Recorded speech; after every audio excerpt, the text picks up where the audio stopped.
আসসালামু আলাইকুম রহমতুল্লাহ। সম্মানিত দর্শক, বরাবরের মতো আজকের একটি নতুন ভিডিও নিয়ে হাজির হয়েছি।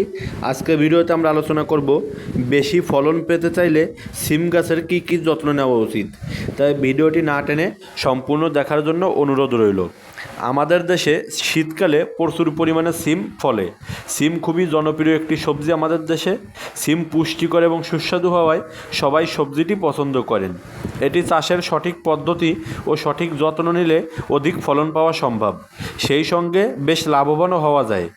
সিম শীতকালীন সবজি হলেও এটি এখন 12 মাস চাষ করা হয় জাতভেদে। সিমের চারাও ও তার আশপাশের আগাছা নিয়মিত নিড়ানি দ্বারা পরিষ্কার করতে হবে। তাছাড়া মাঝে মধ্যে নিড়ানি দিয়ে চারার গোড়ায় মাটি খুঁচিয়ে আলগা ও ঝুরঝুরে করে রাখতে হবে। সিমের খরা সহ্য করার ক্ষমতা থাকলেও বৃষ্টির অভাবে মাটিতে রসের ঘাটতি হলে পানি সেচ দিতে হবে। সিমের জমিতে সার উপরি প্রয়োগের কাজ 2 কিস্তিতে করতে হয়। প্রথম কিস্তি চারা গজানোর 1 মাস পর এবং দ্বিতীয় কিস্তি গাছের 2-4টি ফুল ধরার সময়। প্রতি কিস্তিতে মাদা প্রতি 25 গ্রাম ইউরিয়া, 25 গ্রাম এমওপি সার গাছের গোড়ার চারদিকে 10 থেকে 15 সেন্টিমিটার দূরে ভালোভাবে মাটির সঙ্গে মিশিয়ে দিতে হবে। সার প্রয়োগের সময় মাটিতে রসের অভাব হলে ঝাঁঝরি দিয়ে সেচ দিতে হবে।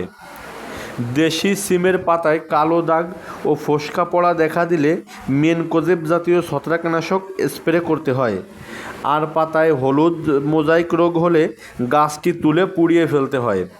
রোগটি জ্যাসিড বা সাদা মাছির কারণে হয়, এজন্য অন্যান্য সুস্থ গাছে ইমিডাক্লোপিড বা ফেনথিয়ন গ্রুপের কীটনাশক স্প্রে করে জ্যাসিড বা সাদামাছি নিয়ন্ত্রণ করতে হয়। শিকড় পচা রোগ হলে আক্রান্ত গাছ তুলে বাকি গাছেও মাটিতে ভালো করে কার্বেন্ডাজিম জাতীয় ছত্রাকনাশক স্প্রে করতে হয়। সিমের গোড়া ও শিকড় পচা রোগ সাধারণত বর্ষার শুরুতে বা অতি বর্ষণের ফলে গোড়ায় পানি জমলে হয়। তবে মাঝে মাঝে আবহাওয়ার আর্দ্রতা বেড়ে গেলেও উচ্চ তাপমাত্রায় গোড়া পচা রোগের প্রকোপ দেখা দেয়। গাছের বৃদ্ধি যে কোনো অবস্থাতেই এই রোগ হতে পারে।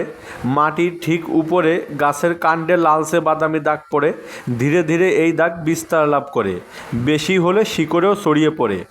আক্রান্ত অংশ আস্তে আস্তে শুকিয়ে যায়, ফলে গাছ দুর্বল হয়ে যায়, ফলন কম হয়, কখনো কখনো গাছ মারাও যায়। চারা অবস্থায় আক্রান্ত হলে চারা মারা যায় এবং অন্য সুস্থ গাছে, বিশেষ করে গাছের গোড়ায় কপারযুক্ত ছত্রাকনাশক বা বাড়িতে তৈরি বর্জ্য মিশ্রণ 7 দিন পর পর 2 থেকে 3 বার স্প্রে করলে সুফল পাওয়া যায়। দেশি শিম গাছের বয়স্ক অবস্থায় মোজাইক বা মরিচা রোগ দেখা দেয়। এটি ছত্রাকঘনিত রোগ।